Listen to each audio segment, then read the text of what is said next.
आप सबको जन्माष्टमी की बहुत बहुत शुभकामनाएं, बहुत शुभकामनाएं आप सभी को। अध्यक्ष जी कहाँ रह गए? हाँ राइट है, सदैव राइट है।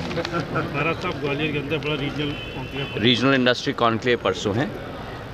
इसके पहले हम लोगों का मुख्यमंत्री जी भी ग्वालियर आए थे, जूम पर हम लोगों का कॉन्फ्रेंस भी हुआ। बड़ी उत्सुकता है और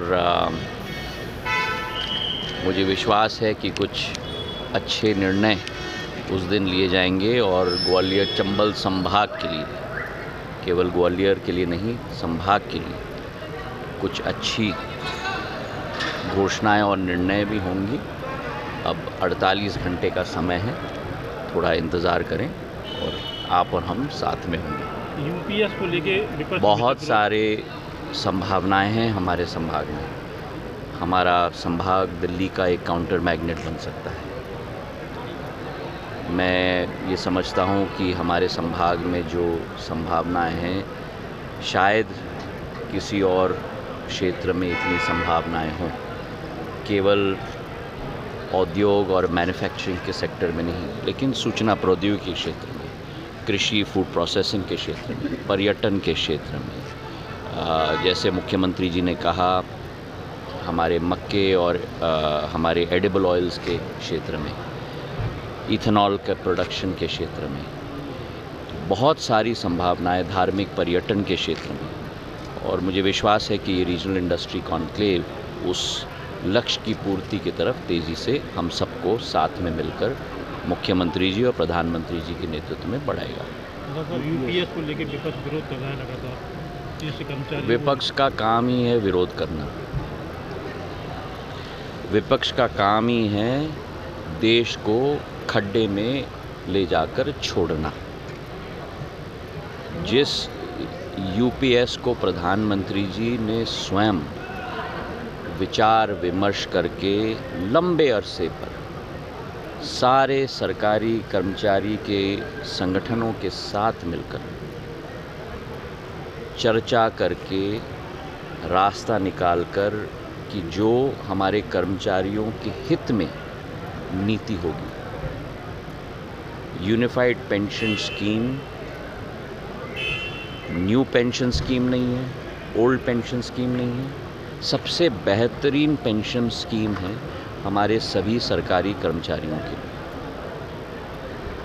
जहां एक एक कर्मचारी को कम से कम 50% अपने बेसिक पे का पिछले 12 महीनों का पेंशन दिया जाएगा।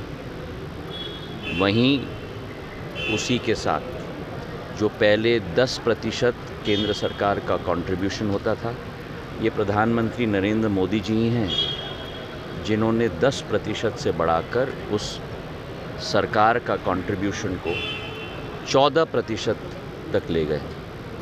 और आज भी कई विपक्ष के राज्य हैं जो चिल्ला कर बोलते हैं ओपीएस के बारे में, जहां उन्होंने 10% से 14% भी नहीं बढ़ाया। आप स्वयं तहकीकात करिएगा विपक्ष के राज्यों की स्थिति। और आज वो केंद्र सरकार ने 14% जो केंद्र सरकार का कंट्रीब्यूशन है, ऐतिहासिक कदम में प्रधानमंत्री जी ने उसको बढ़ाकर 14 से 18.5% कर दिया। मेरा प्रश्न तो उन विपक्ष के राज्यों से है, कथनी और करनी में अंतर क्यों? सरकारी कर्मचारी के लिए मुंह से बोलती केवल क्यों नहीं, कागज पे हस्ताक्षर और नोटिफिकेशन जारी क्यों नहीं कर रहे?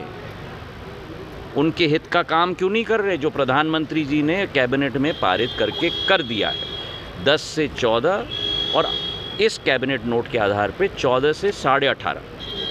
मेरा प्रश्न है उन 10% राज्यों से, बोलना बंद कीजिए, कर्मचारियों के हित में कार्य करना शुरू कीजिए।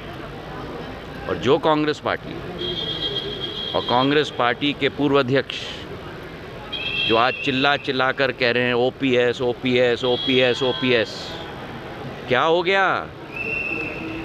जो चुनाव के समय में मैनिफेस्टो में डाला था कर्नाटक में मैनिफेस्टो में डाला था हिमाचल में, 1.5 साल हो गए, क्यों नहीं लागू किया ओपीएस अभी तक उन राज्यों में?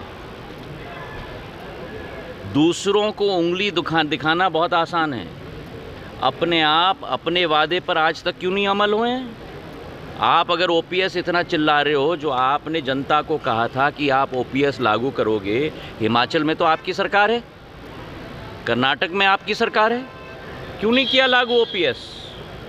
बोलना बंद कीजिए, काम करके दिखाइए। आज देश की जनता काम चाहती है, जो प्रधानमंत्री जी करके दिखाते हैं, और इसलिए कहा जाता है कि ये कामदारों की सरकार है, नामदारों की सरकार नहीं है। बहुत बहुत धन्यवाद।